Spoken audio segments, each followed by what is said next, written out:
හයි කොහොමද? ඔන්න මම අදත් ඔයගලන්ට අරන් එන්නේ ඔකිනාවා ගියපු ට්‍රිප් එකේ part 3 එක. ඒ කියන්නේ අද අපි මේ අයිලන්ඩ් එකේ ඉඳන් කෝරි අයිලන්ඩ් කියන තවත් ලස්සන අයිලන්ඩ් එකකට දූපතකට යනවා. ඉතින් ඒකේ විස්තර තමයි අද වැඩිපුරම ඔයගලන්ට අරන් එන්නේ. ඒ වගේම අද වීඩියෝ එක අන්තිම වෙනකම් බලන්න. ඇත්තටම හරිම ලස්සන vlog එකක් මේක. මොකද අපි අද ඉන්න හොටෙල් එකත් ගොඩාක් ලස්සන view එකක් තියෙන හොටෙල් එකක්. ඒක නිසා එන්න මාත් එක්ක කෝරි අයිලන්ඩ් එකට ගිහිල්ලා ඊට පස්සේ අද නවතින හොටෙල් එකට යමු. මං ඉතින් තාම vlog කරන්න අලුත්නේ. මං කලින් දවසකත් කිව්වා වගේම මම මේ පාර ඔක්කොම වීඩියෝ කරලා තියෙන vertical විදියට. ඒක නිසා මම මේ වීඩියෝ එකත් vertical විදියටම අප්ලෝඩ් කරනවා. දැන් ඉඳන් ගන්න වීඩියෝ සිටින්ම හරියට වීඩියෝ කරන්න try කරනවා. ඉතින් ඔයගලන්ට පුළුවන් නම් මගේ වීඩියෝස් හොඳයි කියලා හිතනවා නම් අනිවාර්යයෙන්ම subscribe පාරක් දීගෙන යන්න. ඉතින් අපි අද හොටෙල් එකෙන් breakfast එහෙම අරගෙන ඊට පස්සේ 11 වෙනකම්ම හොටෙල් එකේ ඉඳලා අර හොඳට rest කරන්නනේ ගියේ මං කලින් කිව්වා වගේ. ඉතින් 11 වගේ වෙනකම්ම ඉඳලා ඊට පස්සේ අපි ගියා කෝරි අයිලන්ඩ් එකට යන්න. අපි හිටපු හොටෙල් එකේ ඉඳන් කෝරි අයිලන්ඩ් එකට යන්න විනාඩි 20ක් නෙමෙයි විනාඩි 30ක් 40ක් වගේ තමයි තිබුණේ. ඉතින් අපි 11ට විතර වුණා ඒත් හිමින් හොටෙල් එකේ ඉඳන් ගියා. මේ තියෙන්නේ යනකොට ගත්ත ලස්සන වීඩියෝස් ටිකක්. හරිම ලස්සනයි ඒ පැත්ත. ඒක නිසා මම ඕගොල්ලන්ටත් බලන්න මෙහෙම එඩිට් නොකරම දැම්මා. විශේෂයෙන්ම කියන්න ඕනි මේ ඔකිනාවා වල මං කියවනේ ලංකාව වගේමයි කියලා එන්වයරන්මන්ට් එක. දැන් මේ පැත්ත උනත් හරිම දැන් අපි ජපානයේ උනාට එකම ජපානයේ උනත් සෑහෙන ලොකු වෙනසක් තියෙනවා කියලා ඔයගලන්ටත් පෙනේවි. පාරවල් පටුයි, ඒ වගේම කඳු වාංගු ගොඩක් එහෙම පාරවල් තමයි මේකේ තියෙන්නේ. කතාවෙන් කතාව බලන්නකො කෝරි අයිලන්ඩ් එක පේනකොට කෝරි බ්‍රිජ් එකට ඇතුල් වෙන තැනම කොච්චර ලස්සනයිද කියලා.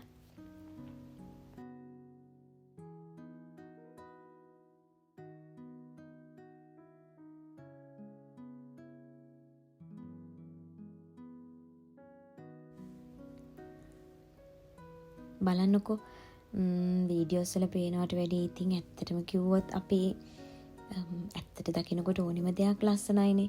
බලන්න මේක කොච්චරනම් ලස්සනයිද කියලා. මම ඇත්තටම කිව්වොත් මම සාමාන්‍යයෙන් අරන් තියෙන මේ කියන්නේ රයිඩ්ස් වලින් මම ගිහිල්ලා තියෙන රයිඩ්ස් වලින් ගොඩාක්ම ඒ කියන්නේ මට හිතෙන ගොඩක්ම ස්ටනින්ග්ම මේ ඩ්‍රයිව් එකක් තමයි මේක කියලා. මොකද හේතුව මේ අපිට සාමාන්‍යයෙන් 2 කිලෝමීටර්ස් වගේ දිග බ්‍රිජ් එකක් දිගේ තමයි කෝරි අයිලන්ඩ් එකට යන්න තියෙන්නේ. ඉතින් මේ පැත්තේ ඉඳන් එහා පැත්තට යනකම් මේ බ්‍රිජ් එක පාලම කිලෝමීටර් 2ක් දිගයි.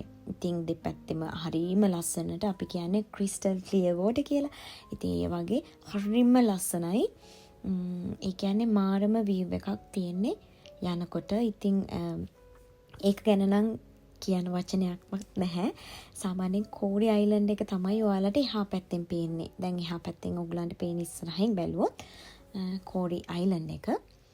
කෝරි අයිලන්ඩ් එකේ ඒ අයිලන්ඩ් එකට යන්න තියෙන බ්‍රිජ් එක කිලෝමීටර් 2ක් වගේ මේ දුර වුණාට, ඒ කියන්නේ දිග වුණාට, හැබැයි අයිලන්ඩ් එක ඇතුළට ගියාම ඒ කෝරි අයිලන්ඩ් එක හරිම පොඩි. ඉතින් ඇත්තටම විනාඩි 10ක් වගේ 10ක් 15ක් යනකොට නම් මුළු අයිලන්ඩ් එකම ඔයාට ඩ්‍රයිව් කරන්න පුළුවන්. එච්චරකටම පොඩි. මොකද ඒකේ තියෙන හරි පොඩි දේවල් ටිකක් තමයි බලන්න. කෝරි අයිලන්ඩ් එක ගොඩාක් ෆේමස් වෙන්නේ මේ තියෙන ලස්සනම බීච් එකටයි. අනිත් එක තමයි හાર્ඩ් රොක්. අපි කියනවා ලව් රොක් කියලා මේ ඔකිනාවා වල මේ කෝරි අයිලන්ඩ් එකේ තියෙන. ඉතින් ඒ හાર્ඩ් රොක් එකයි ඊට අමතරව මේ තියෙන ලස්සන බීච් වලට තමයි කෝරි අයිලන්ඩ් එක ෆේමස් වෙන්නේ. ඉතින් මේ කෝරි අයිලන්ඩ් එකට සාමාන්‍යයෙන් අපි කියනවා ලව් අයිලන්ඩ් කියලා. හරිම ලස්සනයි. ඉතින් හරිම රොමැන්ටික් අයිලන්ඩ් එකක් ඉඳ වෙන්නේ නැති මේ ලව් අයිලන්ඩ් කියලා කියනවා. නෑ ඒකට ඇත්තටම පැරණි ජපන් මේ කතා බැඳුනේවත් තියෙනවා. හැබැයි කොහොම වුණත් හරිම ලස්සනයි. ඉතින් ලව් අයිලන්ඩ් කිව්වා කියලා ප්‍රශ්නකුත් නැහැ. කොහොම හරි මේ කෝරි අයිලන්ඩ් එක වගේම මට මේක යනකොට මතක් වුණා මම කලින් ගිහිල්ලා තියෙනවා යමගුචි මේ ප්‍රිෆෙක්චර් එකේ ශිමොනොසෙකි බ්‍රිජ් එකෙත් ශිමොනොසෙකි වල තියෙන එකෙත් එකත් මේ වගේ තමයි. හැබැයි මෙච්චර දිග නැහැ. මම මේ මෙතන ඇඟිල්ලෙන් පෙන්නන්නේ කෝරි අයිලන්ඩ් එකේ තියෙන කෝරි ඕෂන් ටවර් එක. ඕෂන් ටවර් එක ගොඩක් ෆේමස්. මොකද ඕෂන් ටවර් එක ළඟට ගියාම ඒකේ ඔබ්සර්වේෂන් ඩෙක් එකක් තියෙනවා. එතනට ඔයාලට මුළු අයිලන්ඩ් එකම මාරම ලස්සනට 360 අර view එක ගන්න පුළුවන්. sea එකේ වගේම landscape එකේ ලස්සන view එකක් ගන්න පුළුවන් කෝරි ඕෂන් ටවර් එකේ. ඊට අමතරව ඉතින් ෂෙල් මියුසියම් තියෙනවා, garden ride තියෙනවා.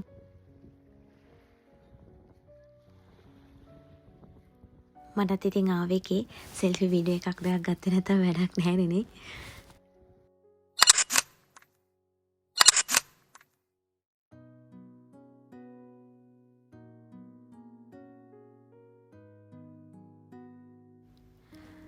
අපි මෙතනට ආවට පස්සේ ඇවිදින්න ඕනේ තැන් කිහිපෙම ඇවිදලා ඊට පස්සේ මෙතනත් ටිකක් වෙලා හිටියා. මොකද අපි මෙතන ස්නෝක්ලින් කරේ නැහැ.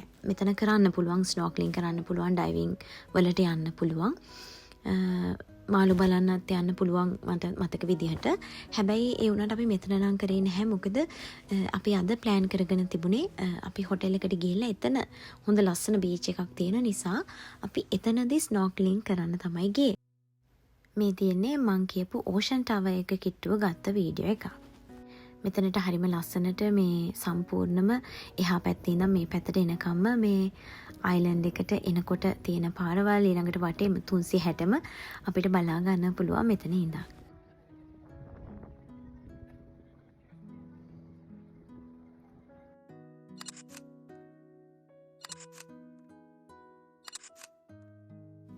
කෝරි අයිලන්ඩ් එකේ තියෙන බලන්න ඕනේ ලස්සන තැන් ටික බලලා අර විදියට ෆොටෝස් උත් අරගෙන අපි ඊළඟට ආවේ ලන්ච් වලට. ලන්ච් අපි මෙතනින් බැලුවා. ඒත් මම යන කලින් රිවිව්ස් එකෙන් බැලුවම තිබුණා මෙතන ගොඩක් එක්ස්පෙන්සිව් එහෙම කියලා. හැබැයි එහෙම දැන් ඕගොල්ලන්ට මෙතන මෙනු එකක් පේනවනේ. එහෙම ලොකුවට එක්ස්පෙන්සිව් කියලා තිබුණේ නැහැ. මොකද ලොකුවට තිබුණා කියන්නේ එක්ස්පෙන්සිව් උනත් සාමාන්‍ය ප්‍රමාණයක්. අනිත් එක මේ අපි කියන්නේ මොකක්ද? කොහොමත් මේ ටුවරිස්ට් ඒරියා එකක් වුණාම කොහෙත් පොඩක් වැඩිනේ. ඉතින් එහෙම කියලා ලොකු වැඩියක් නම් මෙතන කැම වල තිබුණේ නැහැ.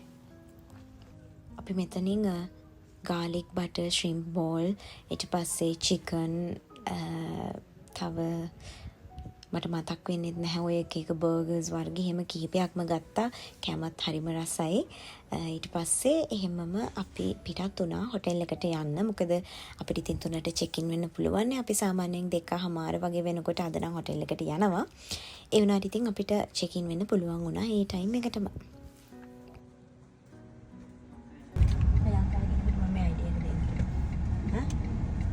ලංකාවේ කඩයක් කරගෙන මේ කූල් ඩ්‍රින්ක්ස් විකුණන අයිඩියා එකක් තමයි මේ දෙන්නේ. ඩිෆ්‍රීසර් දාලා විකුණන. පොඩ වැඩි ගන්නට ප්‍රදාය විතර වැඩි ගන්නට විකුණන්න පුළුවන්. වැඩි ගන්නට විකුණන්න ඕනෙත් නැහැ. ඉතින් මේවා ගන්නවා. බලන්න තාමත් ඒ විදිහට තියෙනවා. මං ඉතින් ඇත්ත කිව්වේ මම දැකලා නැහැ ලංකාවේ නම් තියනවාද කියලා. මේ ඇත්තටම මෙහි සමර් කාලෙට එහෙම තියෙනවා මේ ෆ්‍රෝසන් කරපු මේ ඩ්‍රින්ක්ස් වර්ග. ඉතින් අපි ඒකක් ගත්තට පස්සේ අපි කොච්චර වෙලා ගියත් ටික ටිකනේ ඒක රස්නෙට දිය වෙන්නේ. නෝමල් අපේ පරිසර උෂ්ණත්වයට දිය වෙන්නේ. ඉතින් ඕනි තරම් අපි අපේ වැඩ ඉවර වෙනකම් මේක බොන්න පුළුවන්. හොඳ කූල් එකට තියෙනවා. යනකම් එනකම් දිගටම මේ වගේ තමයි දිගටම තියෙන මුහුද. හරීම ලස්සනයි. ක්‍රිස්ටල් ක්ලියර් මේ පාටට තමයි මුහුද තියෙන්නේ. මාරම ලස්සනයි ඉතින්. මුහුද වගේද මගේ මුහුණනේ. පේනවනේ. කැමරාව අල්ලන් ඉන්නකොටවත් එක විදියකට ඉන්නත් බෑ. එක විදියකට යන්නත් බෑ. එක පැත්තක් බලාගෙන ඉන්නත් බෑ.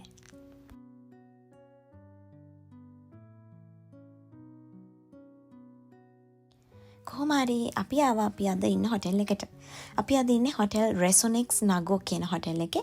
මේ අර හොටෙල් දෙක නම් කලින් දවස් දෙකේම හිටපු හොටෙල්ස් දෙකම එක ළඟ තිබුණේ. හැබැයි මේ හොටෙල් එක ඒ හොටෙල් දෙකේ ඉඳන් තව විනාඩි 15ක් 20ක් එහාට ගියපු තැනක තමයි තිබුණේ. ඇත්තටම මම මේක දාපු හේතුව කිව්වොත් මං ඉස්සෙල්ලම කියනනම් ඇයි මම මේ ෆුල් ඩේස් 4ක් අපිට තිබුණේ. එතකොට රෑ 3ක්.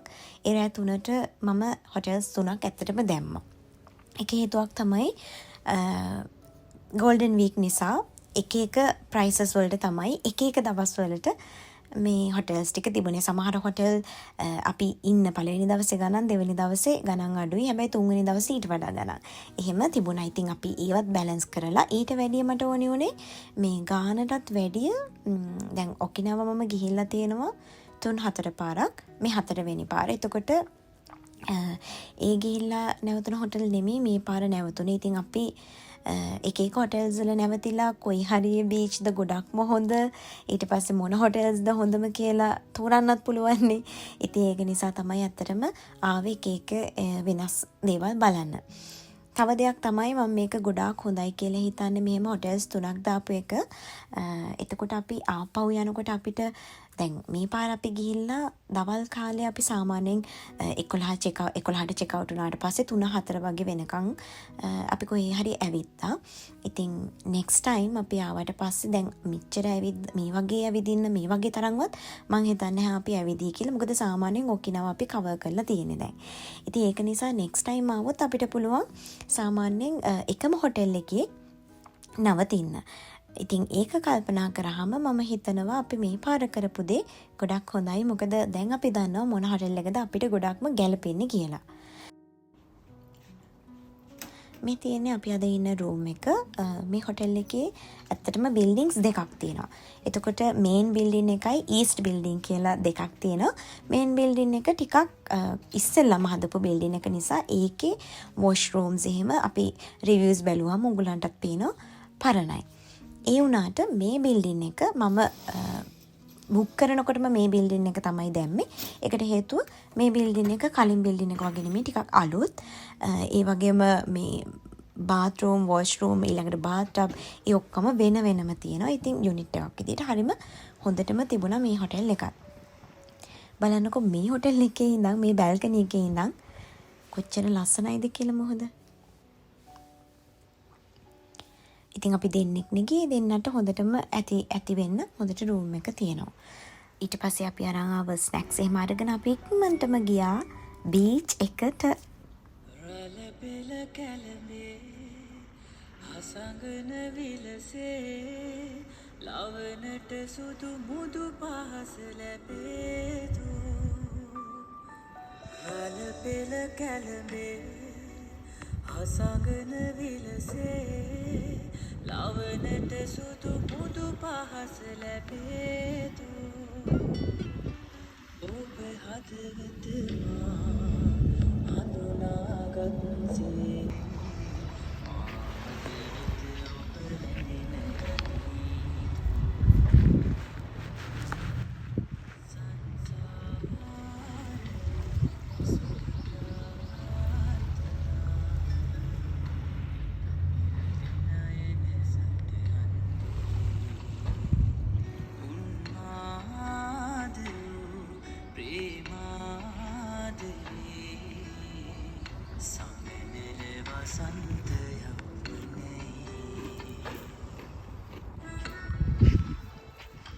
අපි මෙතනට වෙලා ගොඩක් මෙතන ගොඩක් වෙලා රිලැක්ස් කරා. ඊට පස්සේ ස්විම් කරන්න ගියා ස්නෝක්ලින් කරන්නත් එක්කම.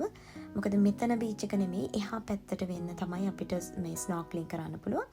ඉතින් එතනට ගිහිල්ලා ස්නෝක්ලින් කරලා ආපහු රූම් එකට ආවා.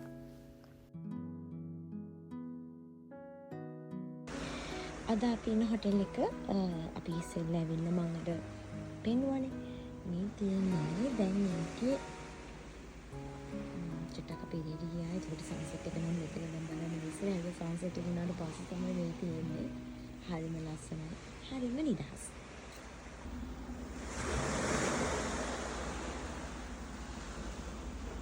good morning. අද අපේ 4 වෙනි දවස. ඔයගලන්ට පේනවද මම මේ zoom කරනකොට කොච්චරනම් මාළු මේ මුහුදේ අපිට පේනවද කියලා. උදේනේ. එතකොට උදේට ගොඩක් මාළු බලා ගන්න පුළුවන් අපි හවසට ස්නෝක්ලින් කරනවට වැඩිය.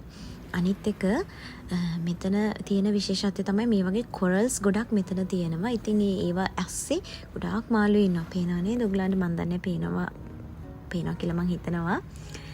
සාමාන්‍ය ප්‍රමාණයකට මාළු මෙතන අපිට මේ උඩ 8 වෙනි තට්ටුවේ ඉඳන් බැලුවත් පේනවා. එච්චරකට වතුර ගොඩාක් ක්ලියර්. හරිම ලස්සනයි. ඔයගලන්ට පේනවද මේ නිල් පාට ඔය වට කරලා තියෙන තැනත් ගොඩාක් මාළු ඉන්නවා ලොකු මාළුත් එක්කම.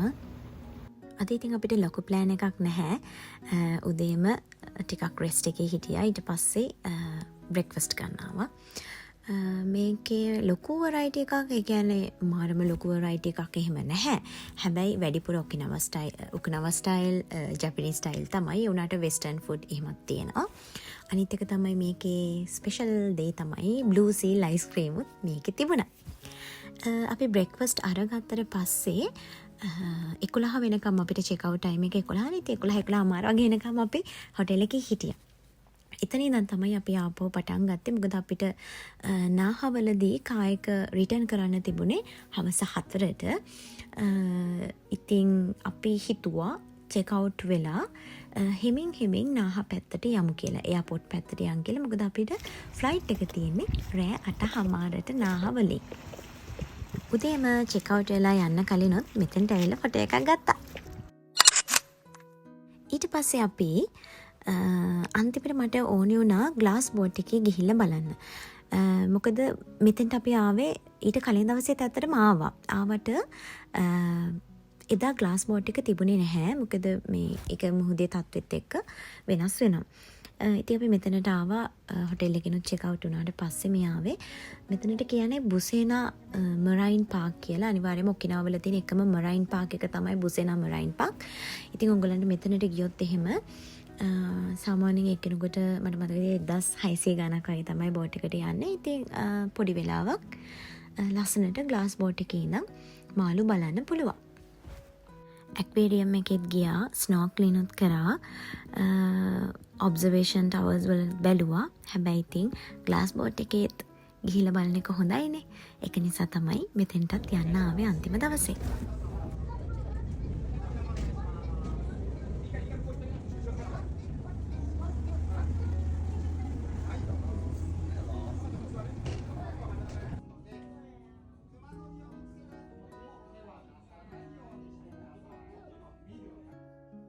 මේ බෝට් එකේ විනාඩි 15ක් විතර අපි එහාට ගිහිල්ලා ඉස්සෙල්ලාම නොගැඹුරු මුහුදේ ඉන්න මාළු බලලා ඊට පස්සේ ගැඹුරු මුහුදේ ඉන්න මාළු කොරල්ස් බලන්න තමයි යන්නේ.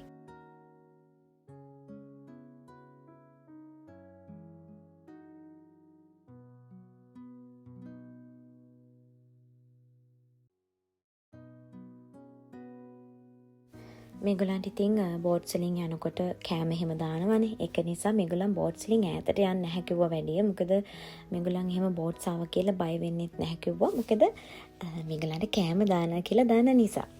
මේකට නම් ඇත්තටම පේන්නේ නැහැ. හැබැයි ඔයගොල්ලන් අනිවාර්යයෙන්ම ගියොත් ඇත්තට බලා ගන්න පුළුවන් එක එක පාට ඊළඟට ලොකු මාළු, පොඩි මාළු, නිල්, කහ, තැඹිලි ඒ වගේ මාළු. ලස්සන නිල් පාට චූටි මාළු ජාතිකුත් ඉතින් මේකට නම් වෙලාවක් නැහැ. මාළු විතරක් නෙමේ, කොරල්ස් වර්ග ඒ වගේම මේ තව එක ඔය අපි කියන්නේ දැල්ලෝ වගේ ඒ වගේ සත්තුත් ඉන්නා කියලා කිව්වා.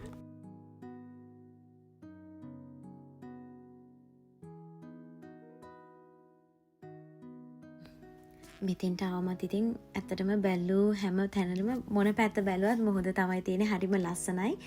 ලස්සන වීව් එකක් මෙතනදිත් ඔයගොල්ලන්ට බලා ගන්න පුළුවන්. ඉතින් ඔකිනාවා කියන්නේ කොහොමත් මුහුදනේ නේද? ඉතින් ඒක හින්දා හරිම ලස්සනට ක්ලියර් වෝටර් බලා ගන්න පුළුවන්.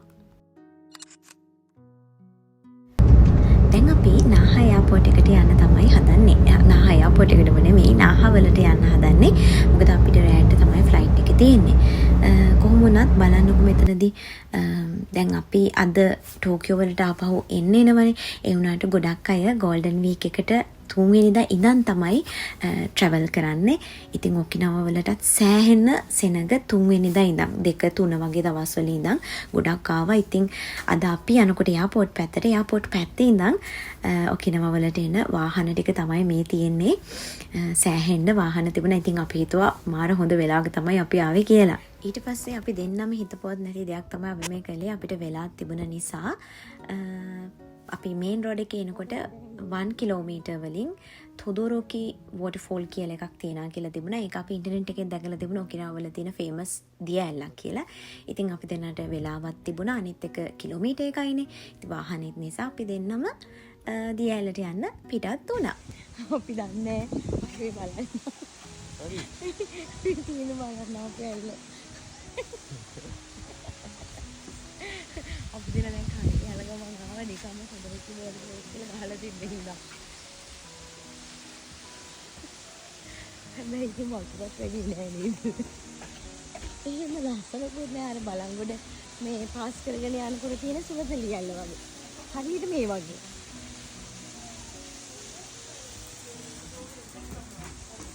අපි දෙන්නටම තියෙන අමාරුවට ගියේ නැහැ එහෙම නෙමෙයි. ඉතින් ඇත්තටම මේ වෙලා තිබුණ නිසා අපි ගියා. හැබැයි ඉතින් ඇත්තටම එහෙම ටිකට්ස් අරගෙන බලන්න කියලා දියල්ලක් නම් නෙවෙයි මේක. අපිට ලංකාවේ ඕනි තරම් කොච්චර ලස්සන දේවල් තියෙනවද කියලා හිතෙනවා මේවා දකිනකොට. ඉතින්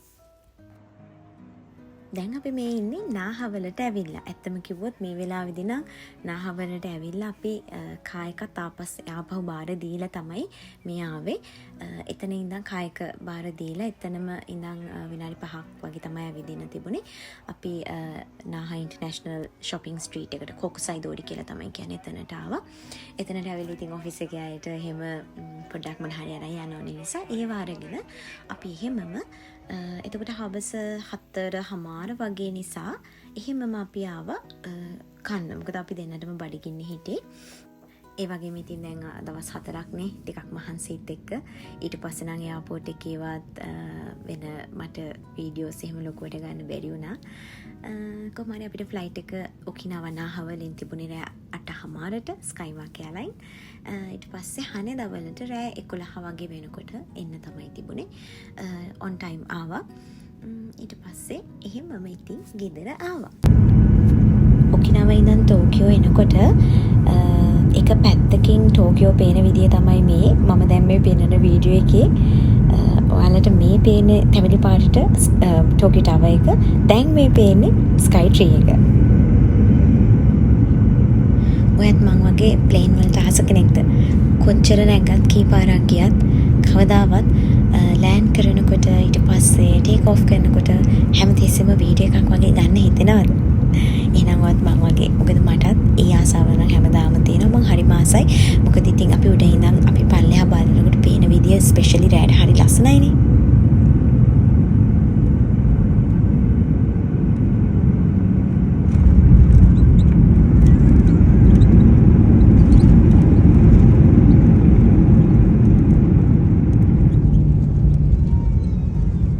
ඔන්නෝම තමයි අපේ ට්‍රිප් එක ඉවර වුණේ. ඉතින් මෙතනින් මගේ අද බ්ලොග් එකත් ඉවර වෙනවා. අනිවාර්යයෙන්ම වීඩියෝ එක හොඳයි නම් ලයික් එකක් කමෙන්ට් එකක් දාගෙන යන්න. ඒ වගේම අනිත් අයටත් ෂෙයා කරන්න. අනිවාර්යයෙන්ම සබ්ස්ක්‍රයිබ් කරලා තියාගන්න. ගිහින් එන්නම්. බයි.